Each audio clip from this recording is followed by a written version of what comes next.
శతమానం భవతి సినిమాతో హిట్ ఇచ్చి సంక్రాంతికి మంచి ఊపులో ఉన్న నిర్మాత దిల్ రాజు ఈ సంవత్సరం కూడా గత సంవత్సరంలాగే తన సినిమాని విడుదలకి సిద్ధం చేశాడు. వరుస విజయాల దర్శకుడు అనిల్ రావిపూడి దర్శకత్వంలో వెంకటేష్, వరుణ్ తేజ్, తమన్నా, మెహరీన్ జంటగా నటించిన చిత్రం F2. పొంగల్ బరిలో నిలవనున్న ఈ సినిమా కంప్లీట్ ఫన్ ఎంటర్టైనర్ గా తెరకెక్కింది కాబట్టి ఫ్యామిలీ ఆడియన్స్ రిపీటెడ్ గా వచ్చే అవకాశం ఉంది.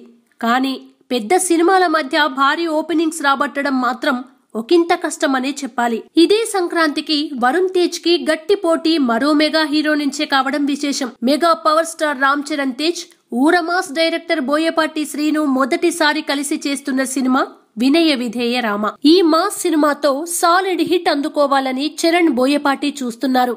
అయితే ఇంత యాక్షన్ సినిమాని ఓవర్సీస్ ఆడియన్స్, ఫ్యామిలీ ఆడియన్స్ ఎంతవరకు చూస్తారు అనేది చూడాలి. ఇక భాషా తర్వాత సంక్రాంతి రేసులో నిలబడని రజనీకాంత్ ఈసారి తన లేటెస్ట్ మూవీ పేటాతో ప్రేక్షకుల ముందుకి రానున్నాడు. కార్తీక్ సుబ్బరాజు దర్శకత్వంలో తెరకెక్కిన పేటా చిత్రం నుంచి బయటకొచ్చిన అన్ని ప్రమోషనల్ స్టఫ్ లోనూ ఫ్యాన్ మూమెంట్స్ ఎక్కువగా ఉండడం ఈ చిత్రంపై రోజు రోజుకి అంచనాలు పెంచేస్తున్నాయి. పైన చెప్పిన 3 సినిమాలు ఒకెత్తైతే ఎన్టీఆర్ బయోపిక్ ఒకెత్తు.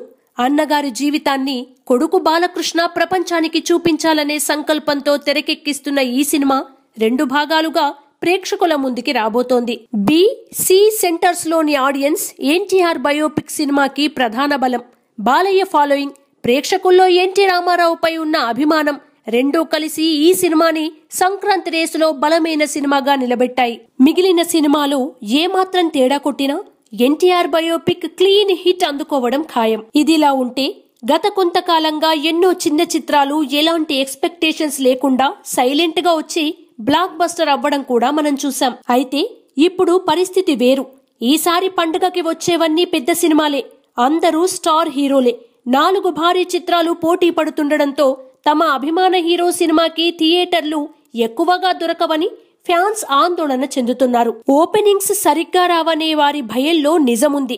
కానీ ప్రతి సంక్రాంతికి సినిమాలు ఇదే స్థాయిలో ప్రేక్షకులకు వస్తుంటాయి. కాబట్టి ఏ సినిమా బాగుంటే ఆ సినిమా హిట్ అవుతుంది. సో ఒకవేళ రిలీజ్ సమయంలో థియేటర్లు దొరక్కపోయినా మెల్లగా పుంజుకునే అవకాశమైతే ఉందని సినీ విశ్లేషకులు చెబుతున్నారు.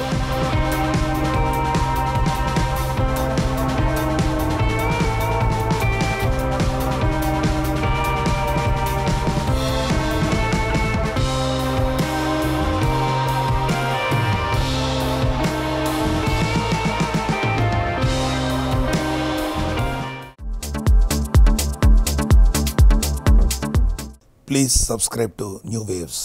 ఇలాంటి మరిన్ని మంచి వీడియోలు కావాలని కోరుకుంటున్నారా? అయితే పక్కనే ఉన్న గంట సింబల్ను క్లిక్ చేయండి. అలాగే సబ్స్క్రైబ్ చేయండి.